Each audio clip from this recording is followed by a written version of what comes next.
Lou Adventure. Was your adventure pleasant today?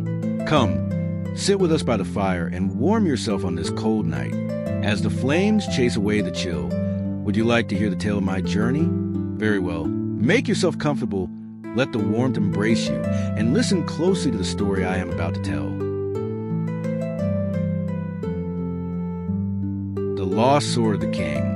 The kingdom of Ashvale had known a century of peace under the rule of King Aldrich the Wise. His crown was gilded with victories. His land stretched farther than any monarch before him, and his people prospered under his reign. But the true symbol of Ashvale's power was not the crown, nor the throne. It was the sword. The blade of Solara, forged from the iron heart of Fallen Star, was said to carry the blessing of the sun god himself. Legend claimed that as long as the sword remained in the royal family's possession, Ashvale would never fall. But peace is a fragile thing, easily broken. On the night of the Harvest Moon Festival, when lanterns floated across the skies and laughter filled the streets, the impossible happened. The sword was stolen. The royal guard searched every corner of the castle, every shadowed alleyway, but the blade had vanished as though it had dissolved into the night air. Panic spread quickly. Some whispered of traitors within the court. Others spoke of dark sorcery at work. King Aldrich, furious and afraid, summoned the High Oracle. The Oracle's chamber was dimly lit, its walls lined with scrolls older than the kingdom itself. The air was heavy with incense smoke. The Oracle, an ancient woman with eyes like silver coins, gazed into the pool of water at the center of the room. After a long, tense silence, she spoke. The blade of Solara is not lost, it is hidden. It will not return the hand of the unworthy king, nor the hand of a thief. The sword awaits the one who carries the heart of a lion and the shadow of a storm. The king's advisors argued over the prophecy's meaning. Some believed it was a warning that Ashvale's royal bloodline had grown too weak to wield the blade. Others insisted it was a challenge, that only a chosen hero could reclaim it. Whatever the truth, King Aldrich swore that the sword would be found, no matter the cost. He sent forth riders to every corner of the kingdom, proclaiming a royal decree. Whoever found and returned the blade of Solara would be granted land, gold, and a title of nobility. Far from the shining halls of Ashvale Castle, in a small village on the edge of the Whispering Woods, a young man named Kalen sat by the fire in the tavern, listening to the royal herald's proclamation. Kalen was no knight, no noble warrior. He was a blacksmith's apprentice, strong-armed and quick-witted, but restless. The call of adventure stirred something deep inside him. As the villagers muttered about the foolishness of risking one's life for a king's sword, Kalen made a decision that would change his fate forever.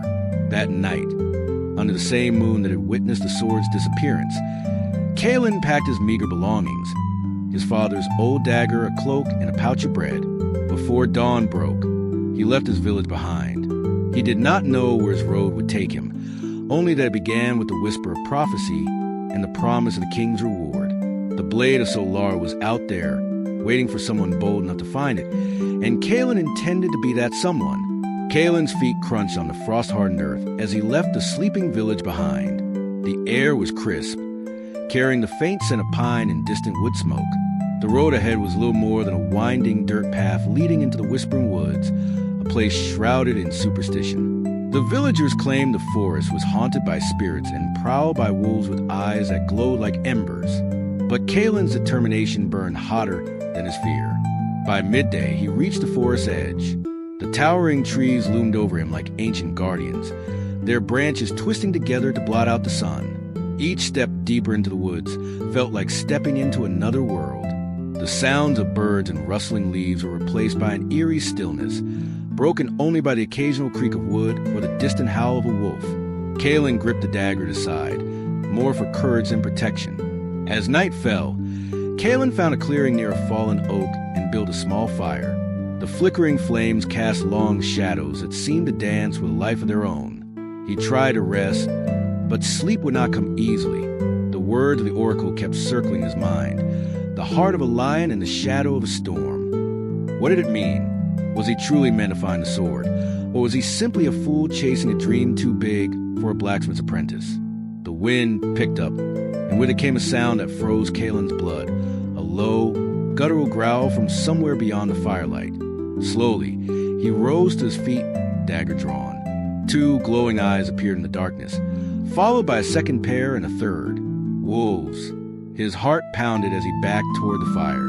The largest of the beasts stepped forward, its teeth bared, its breath steaming in the cold air. Just as the first wolf lunged, a flash of steel cut through the night. The wolf yelped and fell to ground, and the others scattered into the shadows. From the darkness stepped a figure cloaked in gray, a sword gleaming in his hand. His face was hidden beneath a hood, but his voice was calm and commanding. "You're far from home, boy," the stranger said, sheathing his blade. "And these woods are no place for the unprepared. Tell me, why do you risk your life here?" Kalen swallowed hard, still gripping his dagger. "I seek the blade of Solara," he said, his voice steady despite the fear still clawing at him. The stranger studied him for a moment, then nodded slowly. "Then your road is a dangerous one. But perhaps you are not as unprepared as you seem." He extended a gloved hand to Kalen. "Come, if you truly mean to find a king's sword, you will need more than courage to survive what lies ahead." And with that, Kalen's true journey began, not as a lone wanderer, but under the watchful eye of a mysterious swordsman whose past was as shadowed as the forest itself. Kalen followed the cloaked stranger through the forest, the firelight soon fading behind them. The man's steps were sure and silent, as though he knew every root in stone by memory. After what felt like hours, they reached a secluded camp tucked beneath a rocky overhang. A small fire burned low, and Kalen saw that the man had prepared this place long before their meeting. The stranger motioned for Kalen to sit. "You can call me Garrick," he said, pulling back his hood. His face was weathered, marked by faint scars that told of countless battles, and his eyes were a piercing gray that seemed to weigh Kalen's soul. "I once served as captain of the King's Guard before the sword was taken." Kalen's breath caught. "Then you must know who stole it." Garrick's expression darkened. "If I did, the thief would already be dead." He sat across from Kalen, sharpening his blade with a slow, steady motion. "I was there the night it vanished. The king believes a traitor is among us, but this was no ordinary theft. The sword was taken by magic, powerful and old. Someone wants Ashrael to fall, and they will stop at nothing to keep that sword hidden." Kalen felt a chill that had nothing to do with the night air. "Then why help me?" Garrick looked at him for a long moment before replying. "Because you remind me of someone I once knew, and because the oracle's words cannot be ignored. If she says the sword awaits one with the heart of a lion, then perhaps it is not a knight or a king who must find it, but someone unexpected." That night, Kalen barely slept. At dawn, Garrick woke him with a firm hand on his shoulder. "If you wish to survive long enough to see the sword, you will train." Days turned into weeks as Kalen endured Garrick's grueling lessons. He learned to fight with a blade, to track silently through the forest, to make fire without flint, and to strike with precision. Each night, around the fire, Garrick shared pieces of the truth. The factions that sought the sword, the dark cult known as the Shadow Hand, and the rumors that their leader, a sorcerer named Marith, intended to use the sword to bring about a new age of conquest. Kalen's body ached and his hands blistered, but with every passing day, he grew stronger, faster, more certain of his purpose. The village boy who had once dreamed of adventure was becoming something else entirely, something closer to the man the prophecy spoke of. One evening, as the sun bled crimson across the horizon, Garrick handed Kalen a short sword. Its hilt was plain, its blade unadorned, but it felt balanced in his hand. "This is yours now," Garrick said. "You've learned enough to leave these woods. But be warned, the Shadow Hand will know of you soon, if they do not already. Your journey will lead you to blood, betrayal, and choices that cannot be undone." Kalen gripped the sword, feeling its weight. "I'm ready," he said. But in the darkness beyond the camp, unseen by either man, a pair of golden eyes watched them. And somewhere far away, in a ruined fortress cloaked in mist, Marith smiled as he cast his gaze into flames of blackened brazier. "So," he murmured, "the lion cub has begun to roar." The following days tested Kalen in ways he had never imagined. Garrick's training was relentless, his patience sharp as the blade he carried. Each morning before the sun rose, he would wake Kalen with a curt command. They sparred with wooden swords until Kalen's arms shook with exhaustion. practiced dodging and countering until he could anticipate Garrick's strikes, and ran drills through the forest until his lungs burned. "You're too slow," Garrick barked one afternoon, knocking Kalen flat with a single swipe of his practice blade. "You think too much before you move.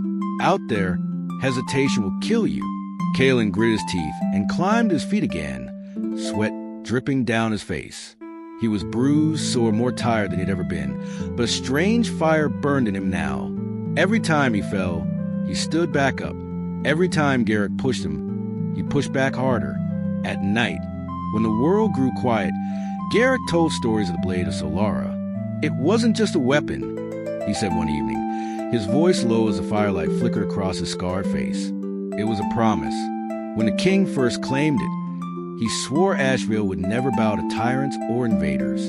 The sword is the heart of the kingdom. If Malrith wields it," he let the words hang, heavy as stone. Kalen stared into flames, imagining the kingdom falling into darkness. He thought of his village, of the people who trusted that the crown would protect them. He thought of the prophecy, the heart of a lion, the shadow of a storm. "Then I have to find it," Kalen said quietly, more to himself than to Garrick. Garrick studied him for a moment, then nodded. "Good. Then you must learn to fight like someone who means to live."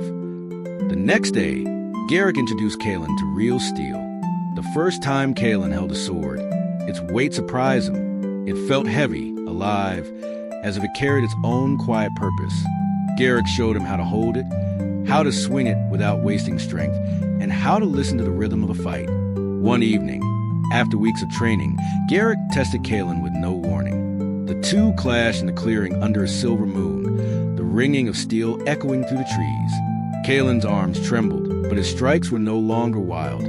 Each movement was measured, each step deliberate. Garrick finally disarmed him with a swift twist, sending the sword spinning into dirt. But instead of chastising him, he gave a rare, approving nod. "You've learned to stand your ground," Garrick said. "Now you are ready to leave this forest." Kalen wiped the sweat from his brow, his chest heaving. For the first time since leaving home, he felt ready to face whatever waited for him beyond the whispering woods. That night, as they packed their supplies for the journey ahead, Kalen looked up at the stars. They seemed brighter than before, as though they, too, were watching him. Somewhere, the blade of Solar was waiting, and for the first time, Kalen believed he might truly be the one to find it. But far to the east, beyond mountains and rivers, the Shadow Hand prepared for war, and their spies had already whispered Kalen's name into Martha's ear. Dawn broke cold and misty as Kalen and Garrick left the shelter of the whispering woods. The road ahead wound down a steep hillside, where the sound of rushing water echoed in the distance. Garrick led the way with quiet confidence, his hand never far from the hilt of his sword. Kalen followed, gripping his newly earned blade, his heart pounding with a mix of excitement and unease. By midday, they reached the river. The water was swift, swollen from the melting snow in the mountains, and a wooden bridge spanning it groaned under the force of the current. Garrick inspected the bridge carefully before stepping onto it. "Stay close," he warned. They were halfway across when the first arrow struck. It quivered in the wood just inches from Kalen's foot. Before he could react, a second arrow whistled past his ear, embedding itself in the railing. Garrick spun, sword drawn, just as figures emerged from the mist on the far bank. Men clad in dark leather armor, their faces hidden behind masks marked with the sigil of a black hand. "Shadow Hand," Garrick hissed. The masked men advanced, their blades glinting. Kalen's grip tightened on his sword. This was no training drill.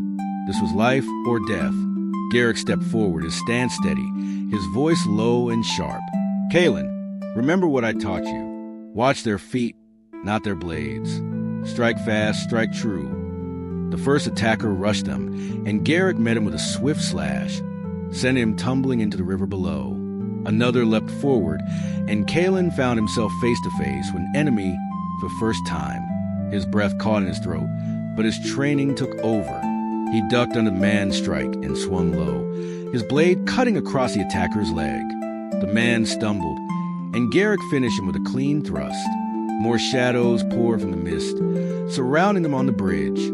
Kaelin's arms ached as he parried and struck, every move fueled by desperation. The clash of steel rang in his ears, the smell of sweat and blood filling the air. At one point, an enemy's blade came within an inch of his neck, but he twisted away, feeling the rush of air as it missed. When the last attacker fell, the bridge was slick with rain and blood. Kaelin stood trembling, his sword arm-numb, his breath coming in ragged gasps. He had survived. Garrick wiped his blade clean and glanced at him with a grim nod. You fought well, but this is just the beginning. They know we're coming now, and they'll send worse next time. Kaelin sheathed his sword with shaking hands. Then let them come, he said, his voice steadier than he felt. I won't turn back. Garrick's eyes softened for a moment, and he placed a hand on Kaelin's shoulder. Good, because the road ahead will be darker than anything you faced. As they crossed the bridge and disappeared into the trees on the far side, the mist swallowed the battlefield behind them. But unseen in the shadows, a lone survivor of the Shadow Hand crawled from the riverbank, clutching his side. Blood dripped from his mask as he whispered Kaelin's name before vanishing into the forest, carrying word of the fight back to Marith himself. When the last echo of battle faded, silence fell heavy over the bridge. Kaelin stared at his trembling hands, the sword slick with rain and blood. He had trained for this moment for weeks, but nothing could prepare him for the reality of taking a life. His stomach twisted, and for a moment he thought he might be sick. Garrick noticed and said nothing at first. He simply sat on the edge of the bridge, wiping the blood from his blade with a scrap of cloth. The river roared below them, carrying the bodies of the fallen downstream. Finally, Garrick spoke. It is never easy the first time, he said quietly. If it ever becomes easy, that is when you should fear what you're becoming. Kaelin sank to his knees, the weight of what had just happened pressing down on him. I almost froze, he admitted. If you hadn't been there... You didn't freeze, Garrick interrupted, his tone firm. You moved. You survived. That is what matters. The words settled something deep in Kaelin's chest. Slowly, he rose to his feet and cleaned his blade as Garrick had taught him. His movements were still shaky, but there was a new resolve in his eyes. That night, they camped on the far side of the river. The firelight flickered against Kaelin's face as he sat staring into the flames. Every time he blinked, he saw the masked man he had struck down, saw the way he had fallen. Garrick sat across from him, sharpening his sword, his expression unreadable. Does it ever stop haunting you? Kaelin finally asked. Garrick paused, his whetstone stilling. No, he said after a long silence. But you learn to carry it, and you learn why you fight, so that others don't have to. Kaelin nodded slowly. His fear had not vanished, but had changed into something sharper, something stronger. This was no longer just about the king's reward or the prophecy. It was about stopping whatever darkness was coming for Ashvale before it reached the people he loved. Before they slept, Garrick handed Kaelin a small piece of chalky white stone carved with strange runes. A warding stone, he explained. It will hide you from scrying magic, for a time. The Shadow Hand will be hunting us now, and Martha's eyes see farther than any scout. Kaelin closed his hand around the stone, feeling its faint warmth. Then let him look, he said under his breath. I'll be ready when he finds me. Somewhere, deep in the mountains, Malrus stood before a great black mirror, its surface rippling with images of the river battle. His lips curled into a cold smile. So, he murmured, the boy lives. Good. Let him grow stronger. He will make a worthy offering when the time comes. By the second day after the ambush, Kaelin and Garrick reached the outskirts of Hollowmere, a trading town nestled between the forest and the mountains. The air smelled of wet hay and smoke from the blacksmith's forge.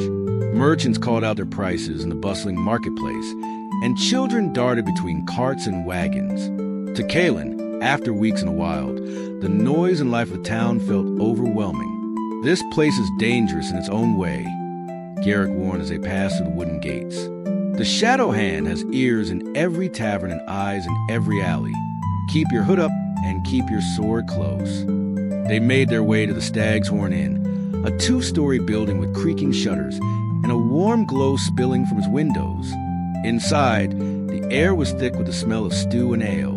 Garrick spoke briefly with the innkeeper, sliding him a coin before leading Kalen upstairs to a small, dimly lit room. "We'll rest here tonight," Garrick said, closing the door behind them. "Tomorrow, we head for the mountain pass." Kalen nodded, but his mind was elsewhere. He had never been this far from home before, and despite Garrick's warnings, he felt a strange excitement. He wandered back down to the common room, where travelers and locals alike shared drinks and stories. One table in particular caught his attention. 3 cloaked figures speaking in low, urgent voices. He couldn't make out their words, but one of them glanced up, meeting his gaze for the briefest moment. The man's face was partially hidden by his hood, but Kalen saw a scar running from the corner of his eye to his jaw. The man gave a faint, knowing smile before turning back to his companions. Later that evening, as Kalen stepped outside for air, the same scarred man was waiting by the stables. "You carry yourself like someone with purpose," the stranger said softly. "But purpose can be dangerous if the wrong ears hear it." Kalen stiffened, his hand instinctively moving to his sword. "Who are you?" "A friend," the man replied, "and one who knows what hunts you." He glanced around as though expecting to be watched. "The Shadow Hand has doubled their patrols. They know about the boy who survived the river ambush. If you and your companion plan to leave Hollowmere, you should not take the road. Ride north through the old quarry instead." Kalen hesitated. "Why should I trust you?" The man smirked faintly. "You shouldn't, but ask yourself this. Would I bother warning you if I meant you harm?" Before Kalen could answer, the man melted into the shadows, leaving only the faint creak of the stable door behind him. When Kalen returned to the room and told Garrick what had happened, the older man's expression darkened. That was either a stroke of luck or a trap, but he's right about one thing. They know where we are. We leave before dawn. That night, Kalen barely slept. Every sound outside the inn seemed louder than usual. The clop of hooves, the creak of wagon wheels, the distant bark of a dog. Somewhere out there, enemies were hunting him. And somewhere ahead beyond the mountains, the blade of Solara was still waiting. As the first light of dawn touched Hollowmere, Garrick and Kalen mounted their horses and turned north toward the abandoned quarry, unseen from the tree-lean. A pair of hooded figures watched them depart before slipping back into the shadows to follow. After Garrick decided they would leave at dawn, Kalen paced the small room, unable to calm the restless energy building inside him. The stranger's words kept repeating in his mind. "If I meant you harm, would I bother warning you?" He leaned against the window, staring down into the quiet street below. A cold mist clung to the ground, and through it, Kalen saw 2 shadowy figures standing at the far end of the lane. They weren't speaking, merely watching. Kalen felt a prickle of unease crawl up his spine. "Garrick," he whispered, stepping back from the window. "We're being watched." Garrick moved to the window, his expression hardening. "Then it's worse than I thought. We leave sooner, tonight, before the moon sets." They packed quickly and quietly. As Kalen strapped his sword to his belt, he noticed how steady his hands felt this time. The fear was still there, but it no longer controlled him. It sharpened him. Downstairs, the inn was nearly empty. The last few patrons slumped over their mugs. The innkeeper gave him a wary look as they passed, but said nothing. Outside, Hollowmere felt unnaturally still, as though the entire town was holding its breath. As they approached the stables, Kalen heard footsteps behind them. He spun, hand on his sword, but saw nothing, just the shifting shadows cast by the lanterns. Garrick's hand tightened on his shoulder. "Stay focused," he murmured. "They want us to panic." When they reached the horses, Kalen spotted something glinting on the ground near the stable door. A small iron coin marked with Black Hand. His heart sank. "They've been here," Kalen said, showing Garrick the coin. Garrick's jaw tightened. "Then they know we're leaving. We ride hard and we ride silent. If they follow, we deal with them on the road." Before mounting, Kalen glanced back at the inn one last time. The scarred man was there again, standing in the shadows, his hood pulled low. He raised a hand in a slow, deliberate gesture. Whether it was a warning or a farewell, Kalen couldn't tell. "Come on," Garrick said, pulling him toward the horses. "Whatever game he's playing, we can't play it here." Within moments, they were galloping through Hollowmere's north gate, hooves pounding against the dirt road. The mist swallowed the town behind them, but Kalen couldn't shake the feeling that someone or something was following just beyond the reach of the moonlight. The night was moonless as Kalen and Garrick rode hard toward the northern quarry. The road was rough and broken, lined with jagged stones and the skeletons of old wagons left to rot. By the time they reached the quarry, the horses were lathered with sweat, and Kalen's arms ached from holding the reins. The quarry yawned before them like a black wound in the earth. Crumbling scaffolds clung to its edges, and pools of stagnant water glimmered faintly in the dark. Garrick dismounted first, his eyes scanning the shadows. "This place feels wrong," Kalen said quietly, his hand instinctively going to his sword. "It is wrong," Garrick replied. "Too quiet. Stay close." They led the horses down a narrow path that spiraled into the quarry. The air grew colder with every step, the silence broken only by the crunch of loose stone under their boots. Halfway down, Garrick stopped suddenly and raised a hand. "Do you hear that?" he whispered. Kalen strained his ears. At first, he heard nothing. Then a faint sound reached him like metal scraping against stone. Before he could speak, the sound grew louder, joined by the echo of footsteps. Figures began to emerge in the shadows at the bottom of the quarry. 5, then 10, then more, all clad in dark leather and bearing the sigil of the Black Hand. "It's a trap," Kalen said, his voice low. Garrick drew his sword in one fluid motion.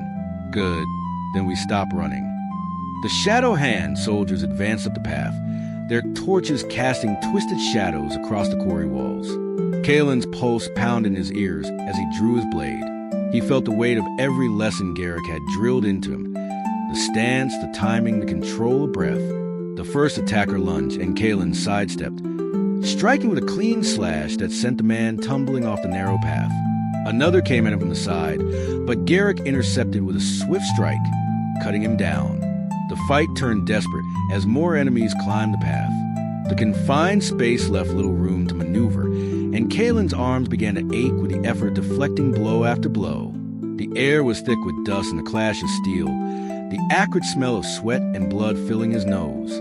At one point, Kalen slipped on loose gravel and nearly went over the edge, but Garrick caught him by the collar and shoved him back into fight. "Focus," Garrick barked. "You don't get to die here." Something inside Kalen snapped into place then. His fear burned away, leaving only determination. He met the next attacker head-on, their swords locking with a ring of steel. With a shout, Kalen twisted, using the enemy's own weight to throw him off balance and send him crashing into the rocks below. By the time the last Shadow Hand soldier fell, Kalen was covered in dust and sweat, his chest heaving. The quarry was littered with bodies, their torches guttering in the dirt. "They wanted us dead badly enough to send a whole hunting party," Garrick said grimly, wiping his sword clean. "Which means we're closer to the truth than I feared." Kalen leaned on his sword, exhausted but alive. "Then we keep going," he said. Garrick gave him a rare, approving look. "You're starting to sound like a warrior." But before they could leave, Kalen noticed something glinting among the fallen soldiers, a black iron medallion, engraved not just with the sigil of the Shadow Hand, but with a new mark, a sun crossed out by a jagged line. Garrick's face darkened as he examined it. "This is Maritha's personal mark," he said. "He knows we're coming, and now he's coming for us." As they mounted their horses and rode out of the quarry, the first faint light of dawn painted the sky. Kalen felt the weight of the medallion in his pocket and realized the game had changed. They were no longer just searching for the sword. They were racing against Maurith himself. When the last torch burned out, silence settled over the quarry like a shroud. Kalen sank to his knees, gripping his sword with white-knuckled hands. His breath came in ragged gasps, his chest burning from the fight. Around him lay the bodies of men who had tried to kill him, their faces hidden behind black masks. He stared at them for a long moment, then at his own hands, bloody, scraped, and shaking. "I killed them," he whispered, the weight of it hitting him harder than any blade. Garrick crouched beside him, his own sword resting across his knees. "Yes," he said simply, "and if you hadn't, they would have killed you. That is the choice war gives us." Kalen looked up at him, anger and fear warring in his expression. "Why me? Why do they care so much about me?" I'm no knight, no king. You're just a boy who survived, Garrick cut in sharply. And now you're the boy who fought back. That makes you dangerous to them. The words sank in slowly. Kalen stood, wiping the dirt from his face. The fear was still there, but it no longer held him in place. It had hardened into something else. Resolve. Before leaving, Garrick made Kalen search the bodies. A warrior learns from every enemy he defeats, Garrick said. Kalen found throwing knives, poison darts, and scraps of parchment marked with coded writing. One contained a rough drawing of the quarry, with a circle drawn around the very path they had taken. They knew exactly where we'd be, Kalen said. Yes, Garrick replied grimly, which means there's a leak somewhere. Someone in Hollowmere, maybe even the scarred man you spoke with, is feeding Maritha's spies. They climbed back up the winding path in silence, the sky beginning to pale above them. At the top, Kalen turned back to look at the quarry one last time. The battlefield lay still, but he could not shake the feeling that the fight was not truly over, that Maritha's gaze was still on him, somewhere beyond the mountains. As they mounted their horses, Garrick gave Kalen a long look. This was your first real test, he said, and you passed, but the next one will be harder. Kalen tightened his grip on the reins. The medallion he found heavy in his pocket. Then let it come, he said. Somewhere far away, in the dark halls of Maritha's stronghold, the sorcerer stood before his black mirror once more. This time his smile was gone. Send the huntsman. He ordered his followers. I want the boy brought to me alive. The sun had barely risen when Kalen and Garrick left the quarry behind. The road wound through dense pine forest, the air thick with the smell of damp earth and needles. Birds sang in the distance, but their calls sounded faint, uneasy, as if even the forest sensed danger. For the first few miles, they rode in silence. Kalen's thoughts returned again and again to the medallion in his pocket. The strange crest carved into it, and the feeling that it had been left there for him to find. Garrick noticed his distraction. You keep looking at it, Garrick said finally. Show me.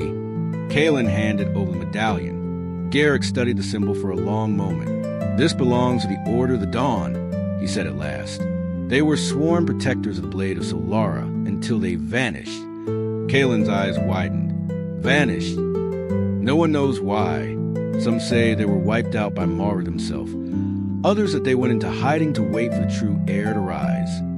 Garrick handed the medallion back. If this came from one of them, someone out there still believes in the prophecy. Kalen's mind spun. Prophecy, heirs, vanished orders. It was too much. He was about to ask another question when Garrick suddenly raised a hand. Stop, Garrick hissed. Kalen froze, straining to listen. At first, he heard nothing but the wind through the trees. Then, a faint crunch of leaves, far off but closing in. Another and another, slow, steady, deliberate. Garrick's jaw tightened. We're being followed. High above, perched on a rocky ledge, a figure watched them through the slits of a horned mask. The huntsman was tall, draped in furs and leather, his weapon, a massive black bow, strapped across his back.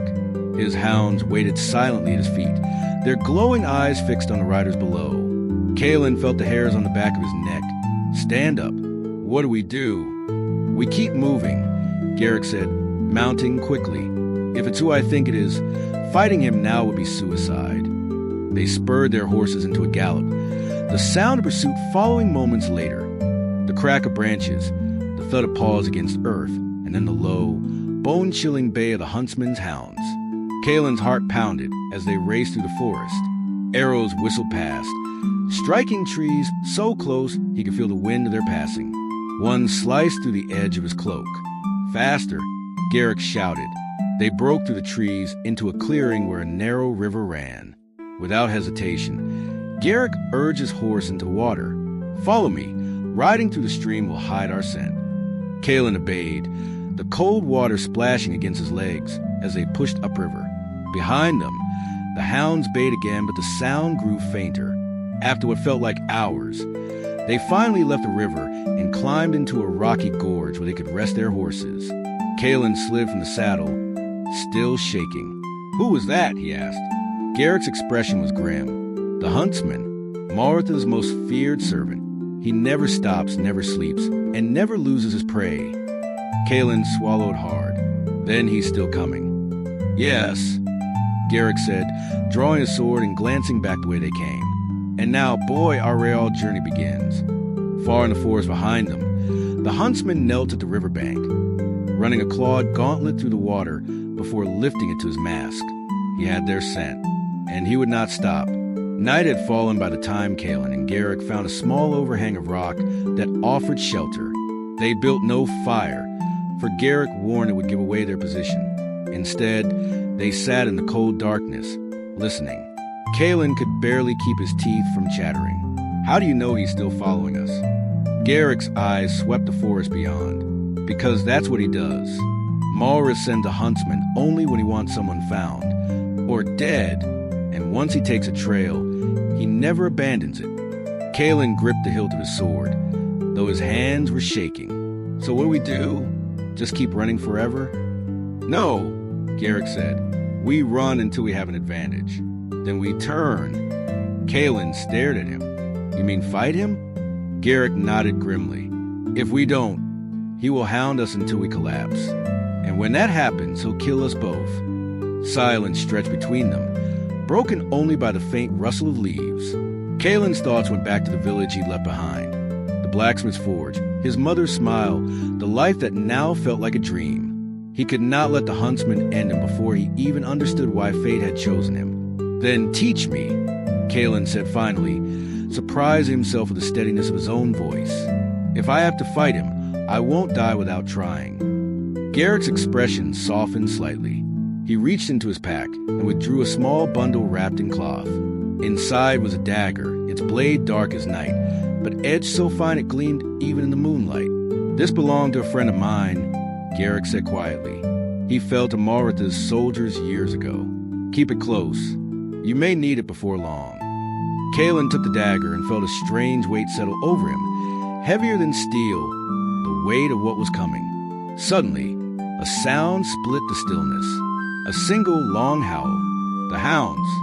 Garrick was on his feet in an instant. They found us. Move. They mounted quickly and tore through the gorge, moonlight flashing on wet stone. Behind them, shadows slipped between the trees, tall, gaunt, tireless. The huntsman's hounds had closed the distance faster than Garrick expected. An arrow struck the rock beside Kalen, shattering into splinters. Another nearly took Garrick from the saddle. Kalen's pulse thundered in his ears. He glanced back and saw him. At last, the huntsman, riding a black steed, his mask gleaming like bone in the moonlight, bow already knocked for another shot. Faster, Garrick roared, but the gorge ended abruptly at a sheer drop, where a waterfall plunged into the river below. The roar of water drowned out everything. Kalen reined in his horse, panic rising. We're trapped. No, Garrick said, wheeling his horse toward the cliff. We jump. Before Kalen could protest, Garrick kicked his horse forward and leapt over the edge. Kalen's breath caught his horse and rider vanished into the spray below. There was no time to think, no time to fear. Kalen spurred his horse and followed. The world went white with water and sound as he fell. Kalen hit the river with bone-jarring force, the freezing water stealing the breath from his lungs. He fought to keep hold of the reins as the current dragged both him and his horse beneath the surface.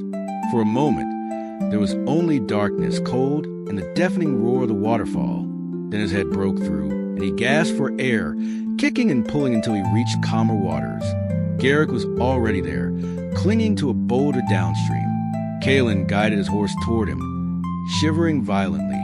On the bank, Garrick shouted over the roar. They scrambled onto the rocky shore, soaked to the bone. Above them, high on the cliff, a dark figure appeared briefly before vanishing from view. The huntsman would not stop, Kalen knew it. We have to keep moving, Garrick said, shaking the water from his hair.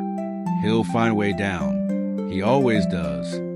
They followed the river until the forest gave way to jagged rocks and narrow cliffs. The ground was slick, the air cold and heavy with mist. Finally, Garrick stopped at what appeared to be a crack in the mountainside, an entrance barely wide enough for a man to squeeze through. This way, Garrick said, lowering his voice. "The caves of whispers. Few dare to enter, which is why we must." Kalen hesitated at the mouth of the cave. The air that flowed from within was damp and unnervingly cold.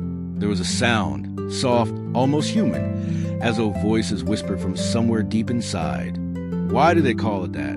Kalen asked, gripping the hilt of his sword. "Because the caves are alive," Garrick replied grimly. "They remember things, old things. Sometimes they speak." Despite every instinct telling him to turn back, Kalen followed Garrick inside. The cave swallowed them in darkness until Garrick struck a torch and lit the path with a wavering flame. The walls were covered in strange markings, symbols Kalen couldn't read but which seemed to hum faintly when he passed them. As they moved deeper, the whispers grew louder. Kalen strained to listen, and for a moment he thought he heard his own name. He stumbled to a halt. "Did you hear that?" Garrick didn't turn. "Ignore them. If you listen too closely, they can lead you astray." But Kalen couldn't help glancing back. For a heartbeat, he thought he saw something, shapes moving in the dark behind them, just beyond the torchlight. Suddenly, the ground shook. Rocks tumbled from the ceiling as a deep, guttural sound reverberated through the cave. Garrick whirled around. "Run!" The two of them sprinted through twisting tunnels as the earth groaned and shifted. The whispers rose to a deafening chorus, and from somewhere deep within the cave came a roar, not human, not animal, but something far older and far more dangerous. At last, they burst into a vast cavern lit by glowing crystals. At its center stood a stone altar, carved with the same runes they'd seen before. Resting upon it was a sword, ancient, silver, and gleaming with an otherworldly light. Kalen's breath caught. Could it be? But before Garrick could answer, a shadow fell across the cavern entrance. The huntsman had found them, and he was not alone. Kalen's heart pounded as he stared at the sword on the altar. It was beautiful, unlike any weapon he had ever seen. Its silver blade seemed to drink in the light from the glowing crystals, and faint lines of gold ran along its fuller, like veins of molten fire. The hilt was wrapped in dark leather, worn but unbroken by time. "Is this the king's sword?" Kalen whispered. Garrick's torch wavered in his hand as he stepped closer. His eyes narrowed as he examined the markings. It could be. The runes matched the old tales. But be careful. This place is not sacred for nothing. The whispers around them shifted, becoming clearer. Kalen could swear they were speaking in words he almost understood. They called to him, coaxing him to step closer. He took a hesitant step forward, every hair on his arms rising. The sword felt familiar, as if it had been waiting for him. "Don't touch it yet," Garrick said sharply. "Not until we know what taking it will awaken." Kalen stopped, torn between caution and an unexplainable pull toward the weapon. What if this is the only chance we get? If the huntsman catches us? As if summoned by his words, the sound of boots on stone echoed from the passage behind them. Garrick's head snapped toward the sound, torchlight catching the glint of metal. "They're here," Garrick hissed. Kalen's grip tightened on his sword. "Then we stand and fight."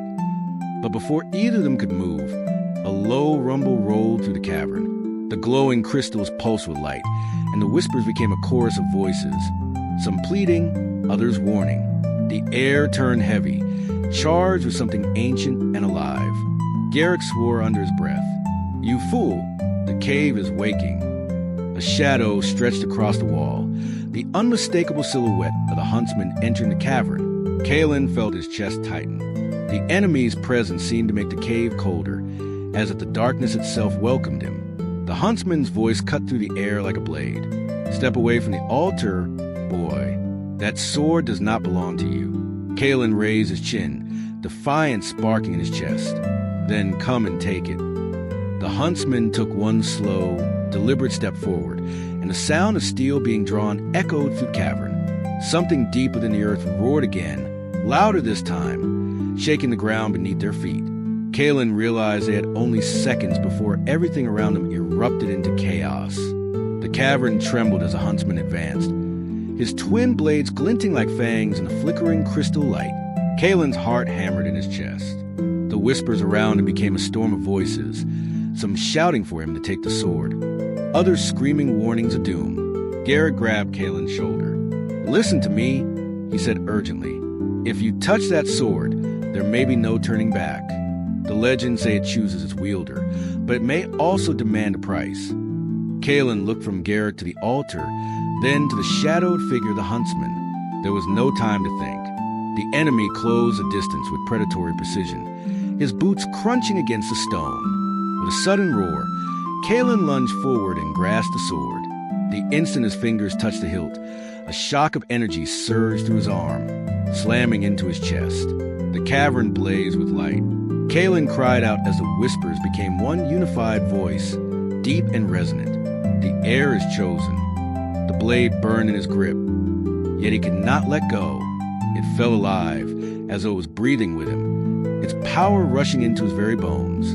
The huntsman snarled and charged, but Garrick leapt in his path, meeting him with a clash of steel. The cavern erupted into chaos, sword ringing against sword, crystal shards shattering as blows struck the walls. Kaelin staggered back, raising the king's sword for the first time. It felt impossibly light, as though it wanted to move before he did. The huntsman's eyes flicked toward him, and for the first time Kaelin saw hesitation there. "You don't even know what you hold, boy." The huntsman spat, his blades flashing.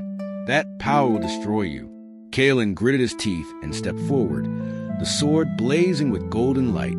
"Then let it destroy me after I destroy you." The battle turned. The huntsman was fast, inhumanly so, but the sword seemed to guide Kaelin's movements. Every strike landed true. Every parry came just in time. The cavern shook with every clash, as if the mountain itself was watching. Finally, with one desperate swing, Kaelin's blade struck the huntsman's mask, tearing it away. Beneath was a face both human and monstrous, twisted by Malratha's sorcery. The huntsman hissed, clutching his face, and retreated into the shadows. "This is not over," he growled before vanishing into the tunnel from which he came. Silence fell, broken only by Kaelin's ragged breathing. The glow of the sword dimmed, but its warmth remained. Garrick lowered his weapon and stared at Kaelin with a mixture of awe and fear. "You've done it," he said quietly. "The sword has chosen you." Kaelin looked down at the weapon in his hand, still stunned by what had just happened. "Then what happens now?" he asked. Garrick sheathed his blade. "Now," he said grimly, "we prepare for war." Kaelin stood in the center of the cavern, the king's sword still glowing faintly in his hand. His breathing was uneven, and his arm ached from the sheer force of the weapon's energy. It felt as though it carved itself into him, body and soul, and he wasn't sure if he could ever put it down again. Garrick approached cautiously, as though Kaelin were now something other than human. "Are you all right?" he asked. Kaelin nodded. Though he wasn't certain he spoke the truth. "It's like the sword is speaking to me. It feels as if it knows where it belongs." "That's because it does," said a soft voice from behind them. They turned to see Lyra, the scholar who had been guiding them to the map of old legends. Her eyes were wide, shining with both fear and wonder. The king's sword is no ordinary blade. It carries the memory of its wielders, their strength, their resolve. You don't just hold the sword, Kaelin. You hold the burden of every king who came before you. The words sent a chill through him. The whispers he had heard. Were they the voices of those kings? He looked down at the blade, now calm and silent. "Then why did it choose me?" Kaelin asked quietly. "I'm no king." Lyra glanced at Garrick, who hesitated before answering. "Because maybe you're meant to be," the old knight said. The thought made Kaelin's chest tighten. A part of him wanted to throw the sword back on the altar and run, to escape this destiny before it swallowed him whole.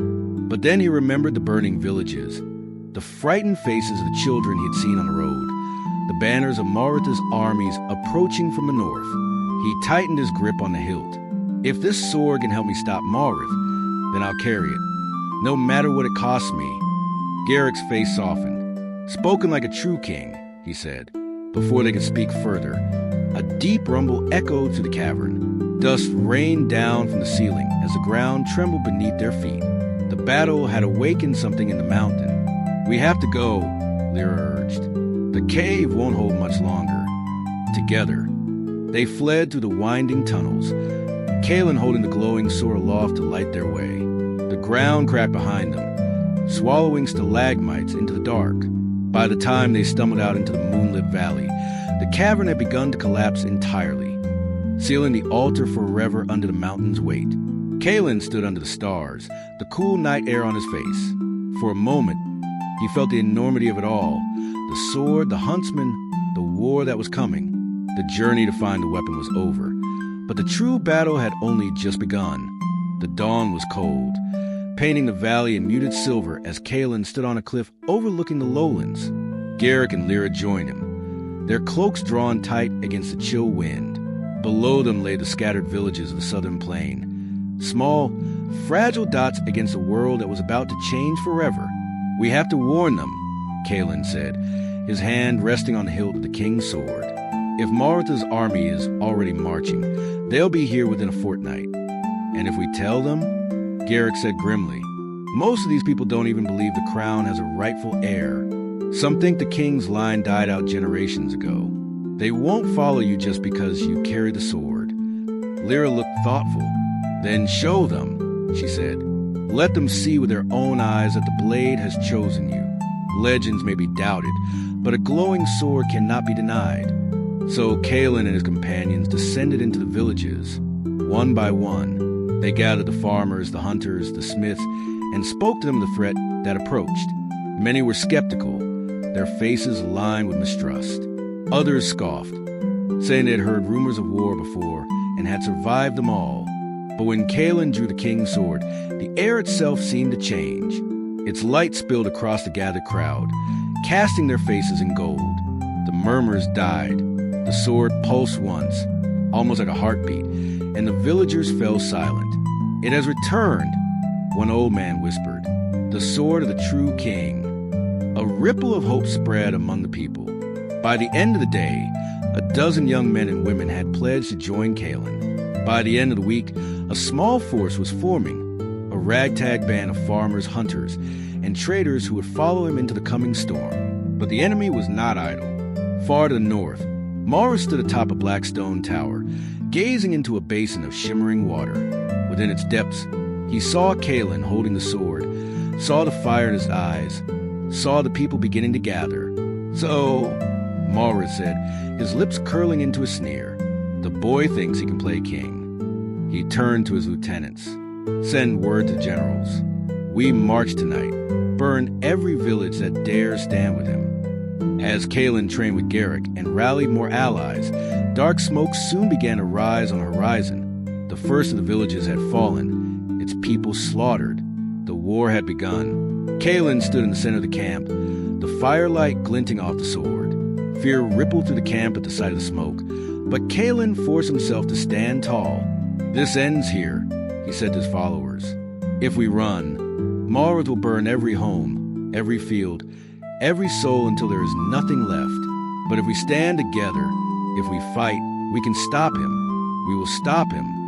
Cheers rose in the camp, hesitant at first, then stronger, until the valley echoed with the sound of their voices. For the first time, Kalen felt the weight of destiny not as a burden, but as a shield. The time had come to march to war. Night settled over the camp, but there was no peace in the air. Fires burned in every corner as new recruits trickled in from nearby villages, their faces grim with fear and determination. Kalen moved among them, speaking words of courage, though his own heart felt heavy. Later, when the camp had quieted, Kalen sat alone by the main fire, turning the king's sword slowly in his hands. Its glow pulsed faintly, as though it shared his unease. Lyra joined him, sitting silently for a moment before speaking. "You're worried," she said softly. Kalen nodded. "Every step we take brings Malrith closer. I can feel it. Lyra, the sword calls to him, and he answers. Soon there won't be a place left to hide." "That's why we don't hide," Lyra replied firmly. "We stand and make him come to us. You said it yourself, this ends here." Before Kalen could respond, Garrick approached, his face hard. "Scouts have returned," he said. "Maritha's forces have crossed the northern ridge. They'll be here in 3 days, maybe less if they push through the night." The three of them exchanged a look. This was it. The confrontation they had spent months preparing for was coming. "We don't have enough soldiers," Kalen admitted. Even with every village rallying to us, we're outnumbered 5-1. Garrett grinned grimly. Then we don't fight them on open ground. We choose the place of battle. I know a valley to the west, narrow enough that Maritha's numbers will mean nothing. If we set traps, block the pass, we might hold them long enough to break their lines. Plans were quickly drawn, and runners were sent to call more allies. Blacksmiths worked through the night, forging spears and arrowheads. Farmers dug pits and sharpened wooden stakes. Children carried water and food to the warriors. The camp became a living, breathing army. But Kalen could not sleep. That night, as the moon hung low, he had a vision. The sword shone bright in his hand, and a voice, not his own, echoed in his mind. When the final blow is struck, a choice must be made. To end the darkness, the bearer must pay the price. Kalen woke with a start, sweat beading his forehead. He stared at the sword lying beside him. The glow was brighter now, almost warning him. Was this what the old stories meant? That the king's sword did not grant its power freely? That victory would demand more than just courage? Kalen kept the vision to himself, but the weight of it gnawed at him as the army prepared to march. The fate of the kingdom, and perhaps his own life, would be decided within days. The dawn was red as blood when Kalen's army reached the narrow valley. Mist clung to the ground, and every sound seemed too loud. The clatter of armor, the neighing of horses, the creak of bows being strung. Kalen stood at the front lines, the king's sword in his grip, its glow fierce as if it knew what was coming. Maritha's army appeared like a black tide cresting over the hills. Thousands of soldiers clad in dark iron marched forward, their banners snapping in the wind. At the very center rode Malrith, his armor blackened and twisted, his eyes glowing like coals. Kalen, Maritha's voice boomed across the valley. Give me the sword, and I will spare what remains of your people. Defy me, and I will burn this land to ash. Kalen stepped forward, raising the sword high so its light cut through the mist. This sword was never yours, Malrith, and neither is this land. If you want it, come and take it. A roar erupted as the battle began. Arrows darkened the sky, finding their marks in the first wave of Maritha's soldiers. Traps triggered. Hidden pits swallowed riders. Flaming boulders crashed down from cliffs. The valley became chaos. Steel on steel, cries of victory and pain mingling in the air. Kalen fought like a storm. The king's sword blazed with holy light, cutting through enemy after enemy. Garrick led the shield wall with unbreakable strength, while Lyra moved like a shadow, taking down commanders with precise strikes. But despite their tactics, Maritha's numbers pressed on. The enemy pushed closer and closer until Kalen found himself face to face with the Dark Warlord. So, you are the boy who would be king, Malrith sneered, his black blade dripping with fire. I am not a king, Kalen replied. I am the sword that ends you. Their clash shook the earth. Sparks flew as light met darkness, each strike throwing shockwaves through the air. Malrith was powerful, his strength fueled by sorcery, but Kalen's resolve was unyielding. At last, Kalen drove Malrith to his knees. The king's sword glowed so brightly it hurt to look at. Kalen remembered the vision, the price that must be paid, and understood. He turned the blade, not toward Malrith, but toward the ground, driving it deep into the earth. Kalen released the sword's full power. Blinding light erupted, washing over the valley. Malrith screamed as the darkness was ripped from him and burned away, leaving nothing but ash. The enemy army scattered, broken and leaderless. When the light faded, Kalen still stood, but the sword was gone, its glow spent. His strength left him, and he fell to his knees. Lyra and Garrick rushed to him. Kalen, are you... He smiled faintly. The sword's power is gone, but the kingdom is safe. The survivors cheered, the sound rolling like thunder across the valley. The war was over. In the days that followed, Kalen was hailed as a hero of the realm, but he refused the crown, choosing instead to rebuild the villages and teach the people how to defend themselves.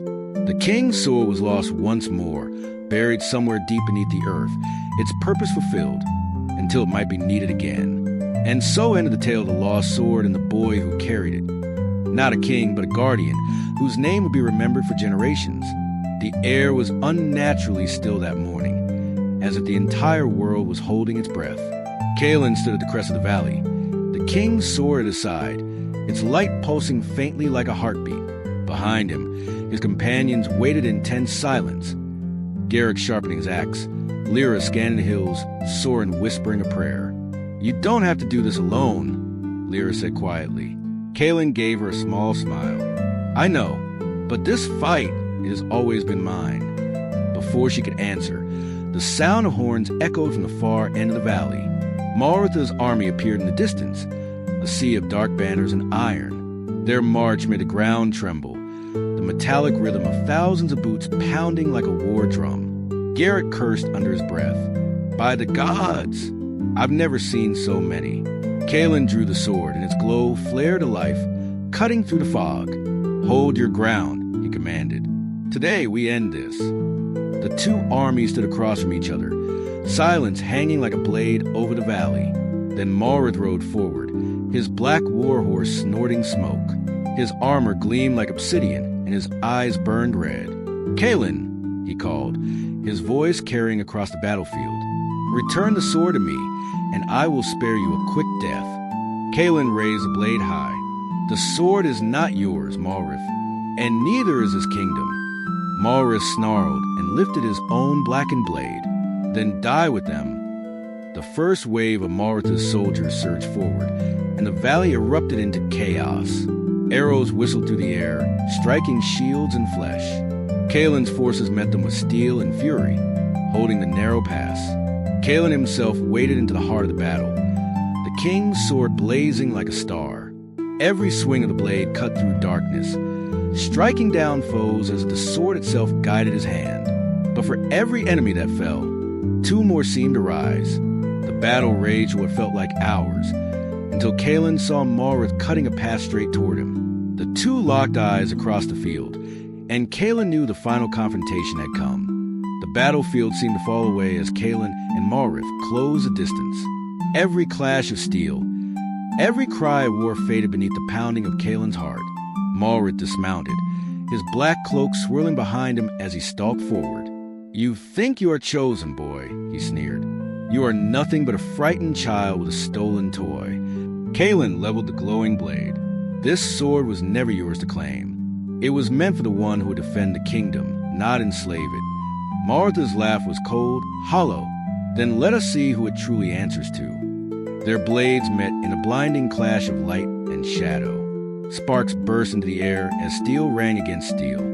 Marith was powerful, his strikes brutal and unrelenting, but Kalen moved with a speed and precision that surprised even himself, as though the king's sword was guiding every motion. The fight raged across the blood-soaked field. Marith struck high, low, feinted, and twisted, his black blade leaving trails of darkness in the air. Kalen parried, rolled, and countered, the sword blazing brighter with every strike. Then Marith unleashed his full fury, knocking Kalen to one knee. He loomed over him, blade raised with a killing blow. "You were never worthy." Marith roared. In that instant, Kalen heard it, the same whispering voice in the caves, now clear and resolute. "Stand, child of the kingdom. Stand and finish what was begun." Strength surged through him. Kalen rose, catching Maritha's blade with his own in a blinding arc of light. The king's sword pulsed, releasing a shockwave that sent Marith stumbling backward. With a cry, Kalen struck one final, perfect swing. The blade cut through Maritha's guard and struck deep. The Dark Lord staggered, his sword falling from his hand. "No!" Marith gasped, black mist pouring from the wound as the darkness that sustained it began to unravel. "This is not the end." But the light of the sword flared one last time, and Marith collapsed, the shadow leaving his body as the battlefield fell silent. Kalen stood panting, the sword's glow dimming to a steady, gentle light. Around him, the enemy's soldiers dropped their weapons, there was a fight broken with their master's death. Garrick limped toward him, bloody but grinning. "Well, boy, looks like you just saved the kingdom." Kalen looked down at the sword in his hands.